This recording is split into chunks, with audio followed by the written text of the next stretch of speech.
things.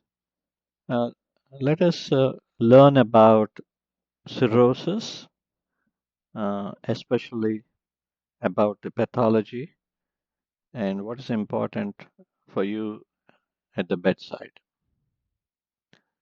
These are my acknowledgements, and please read this notice.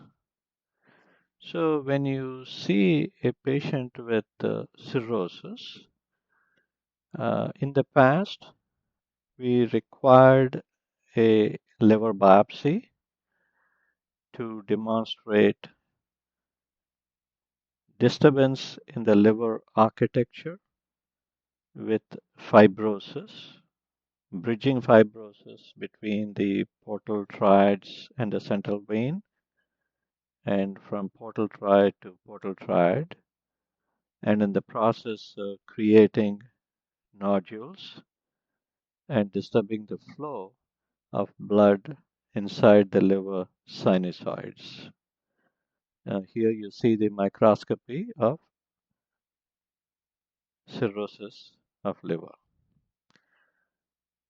With disturbance in the flow and resistance to the portal flow, portal hypertension develops and leads to development of collaterals and collateral development in the esophagus and stomach lead to varices.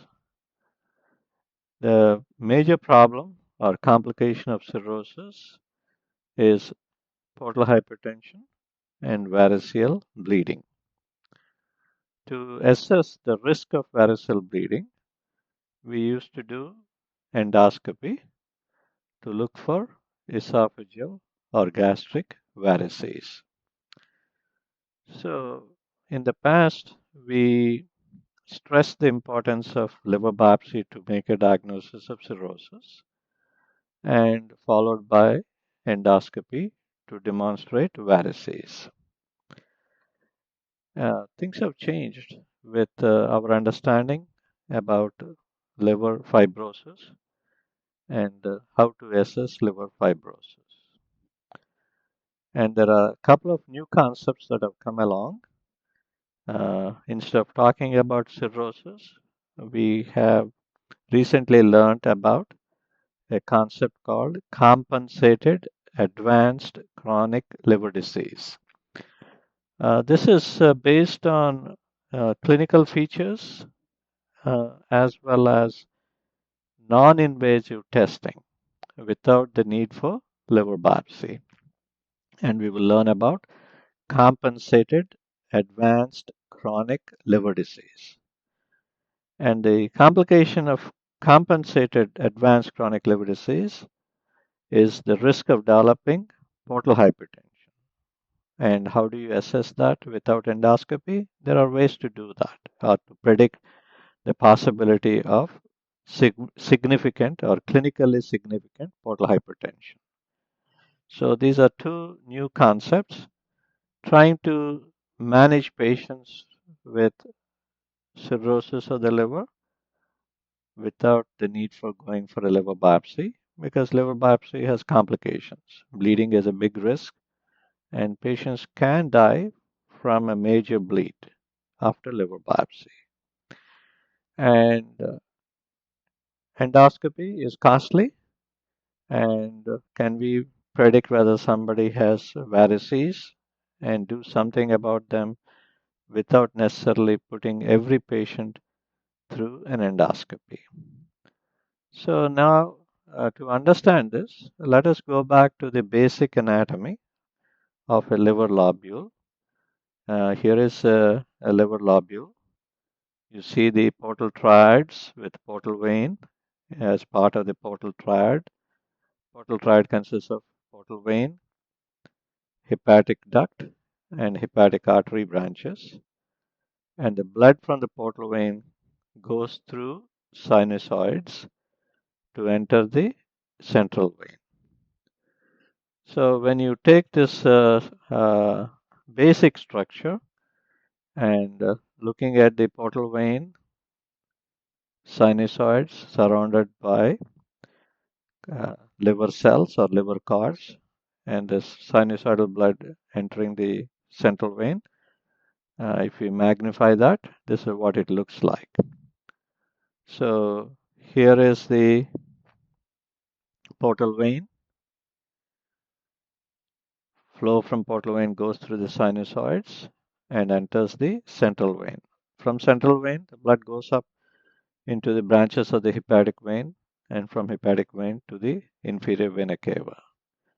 So this is a healthy liver lobule basic structure from a portal tract to central vein via the sinusoids. Sinusoids surrounded by cords of hepatocytes. So when you're thinking about liver disease, you have to ask yourself, is this a healthy liver, or is there inflammation, or is there fibrosis, and has the fibrosis distorted the liver architecture, creating cirrhosis and eventually portal hypertension. So you have to keep those things in mind. So let us go through those basic concepts. So compared to the normal liver, here we see a lot of inflammation. And if the inflammation goes on for 6 months, we call that as chronic hepatitis. And as it progresses, uh, fibrosis sets in. And once the fibrosis sets in with the bridging fibrosis from portal triads to portal triads to central vein, then that could be diagnosed based on liver biopsy. That could be diagnosed based on assessing the fibrosis by non-invasive testing that we will learn about. And when there is fibrosis, especially significant fibrosis, we call that as compensated advanced chronic liver disease. So we use the compensated advanced chronic liver disease as equivalent to cirrhosis without going for a liver biopsy and documenting the features of cirrhosis on liver biopsy. Compensated advanced chronic liver disease is a diagnosis that you reach based on a combination of non-invasive tests, either blood tests or tests to measure the liver fibrosis or tests to measure portal hypertension and portosystemic collaterals. So as the fibrosis progresses, it causes obstruction to the portal flow, and the portal hypertension develops. As you can see here, because of resistance to the portal flow, the portal vein branch becomes bigger, and with increased portal hypertension, you will see features of clinically significant portal hypertension. So we talked about normal liver inflammation going for several months, 6 months or longer. You say it's a chronic liver disease. And we talked about compensated advanced chronic liver disease. And then we talked about clinically significant portal hypertension. So those two concepts you should be very clear. So let us go back. When you see a patient with liver disease, you may find liver disease starts with some form of injury and inflammation. And this could be tested by checking the liver enzymes. As the inflammation goes on, the myofibroblasts get excited and then they lay down fibrotic tissue and result in fibrosis around the sinusoids.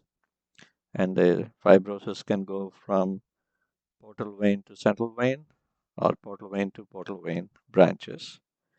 And this fibrosis traditionally was assessed by doing a liver biopsy, and which demonstrates distortion of the liver architecture, extensive fibrosis, and formation of nodules.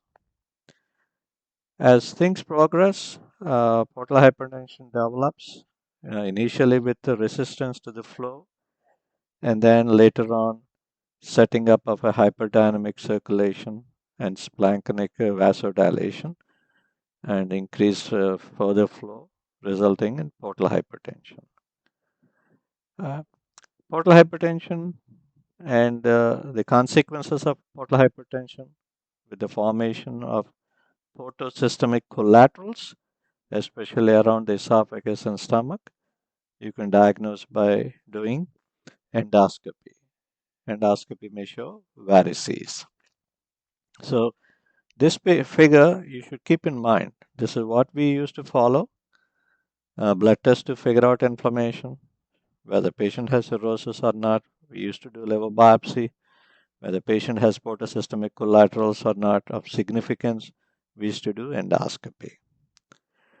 So what has changed in the last few years is that we are able to figure out the amount of fibrosis by blood tests and other tests to measure fibrosis without going for a liver biopsy.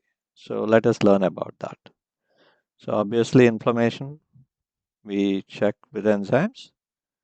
For fibrosis, there are FIB4 test, which is a test based on looking at liver enzymes, AST, ALT, platelet count, and patient's age. There's a calculation that you can put it in, and you'll get a score.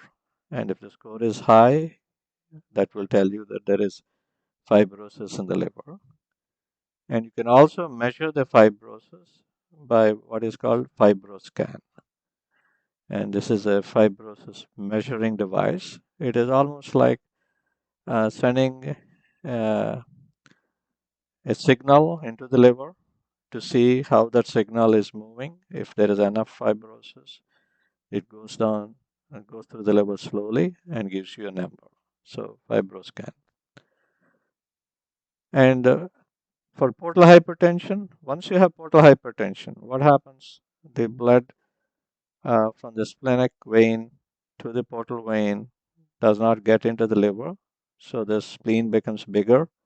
As the spleen becomes bigger, it tries to work more and chew up a lot more cells of the blood, starting with platelets, then RBC, and then white cells. So that is called as hypersplenism. And with portal hypertension and hypersplenism, you will notice that the platelets become lower.